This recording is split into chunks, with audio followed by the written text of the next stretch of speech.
Weld-neck flanges are typically made using a forging process. Here's a breakdown of the general steps involved. Number 1.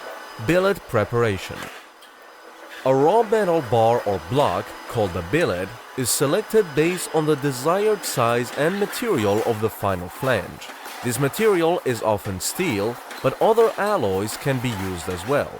The billet is then cut to a specific length based on the flange thickness and diameter requirements. In some cases, the billet may undergo preheating to improve its workability during forging. Number 2. Forging. There are two main forging methods used for weld-neck flanges: open die forging and closed die forging. Open die forging involves shaping the billet with multiple blows from hammers or presses using non-restrictive cooling. Closed die forging utilizes precisely shaped dies that compress the billet into the final flange form. This method offers greater dimensional accuracy and repeatability. During forging, the billet is plastically deformed at high temperatures to achieve the desired shape of the flange body and neck. This process refines the grain structure of the metal, improving its strength and toughness. Number 3. Trimming and machining.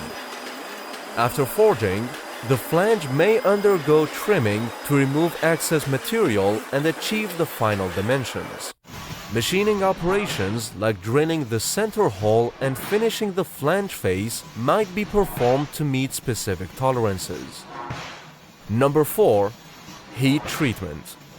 In some cases, the forged flange may undergo heat treatment processes like annealing or normalizing to relieve internal stresses and improve its mechanical properties. And number 5. Inspection and testing. The finished weld-neck flange undergoes rigorous inspections to ensure it meets dimensional and quality standards.